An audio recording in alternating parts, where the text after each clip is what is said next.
I've been thinking about addiction, and I've been thinking about people who, if they're either suffering through mental illness or they're suffering through addiction, or they have an everyday struggle.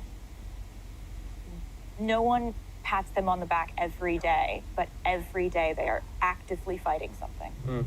But there are so many days that nobody gives them credit for that. Yeah. And so how often must somebody who's in that sort of internal struggle must want to say to everyone in the room, you have no idea how close I am to going back to a dark place, or you have no idea. You have no idea how hard it is to get to the point where you guys think is still shitty.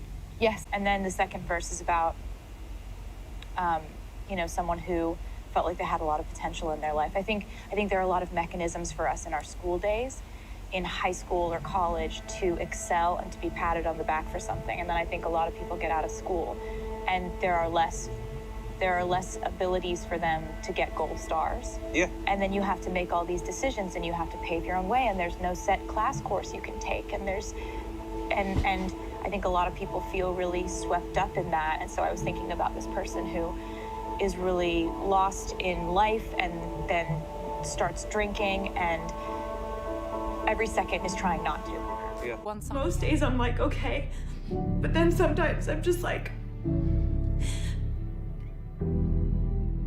it just gets loud sometimes. You're supposed to ring, but I don't want to. I don't want to. Okay, all right. This makes me feel so bad about myself. Every time I come up here, you put like a different dude up there on the screen. There's never been two guys on the screen 2 visits in a row.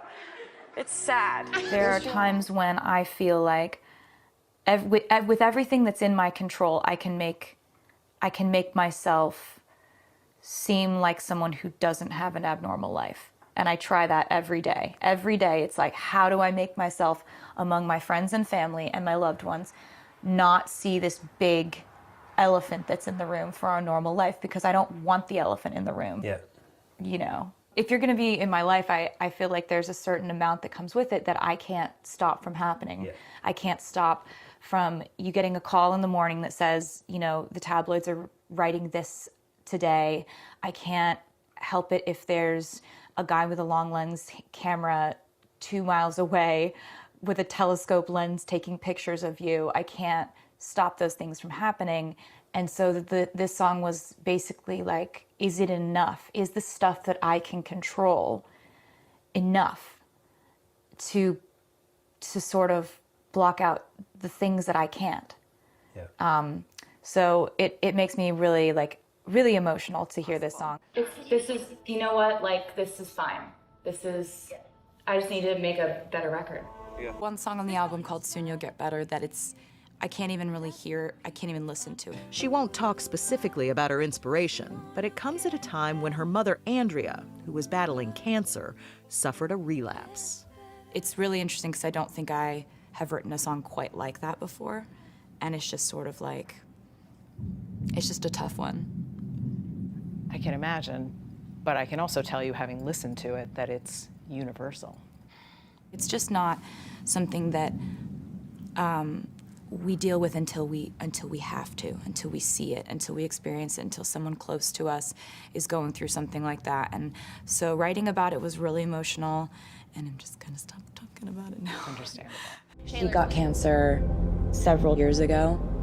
That has been really hard for me because she's my favorite person. You know, it's interesting that in your songs, you're still the outsider. With all the success. Yeah, my mom talks to me a lot about that, because I think you kind of get set in how you feel when you're in school. Like, I could be sitting in the front row at an award show and I still don't feel like a cool kid. Like, To this day. And Like you are the ever. cool kid now. Is your life at all normal? No, No. not at all. What's the most abnormal? The most abnormal thing about my life is having sort of crowds form everywhere you go. And just everywhere. So that starts happening, and then you have to take security everywhere you go. All of a sudden, you realize that you have not been alone, truly, for 5 years. I try not to ever really say where I am the most, because since all my addresses are on the internet, people tend to show up uninvited, like, you know, dudes that think we have an imaginary marriage. You mentioned that you keep wound dressing with you? Yeah, I've had a lot of stalkers show up to the house armed, so we have to think that way.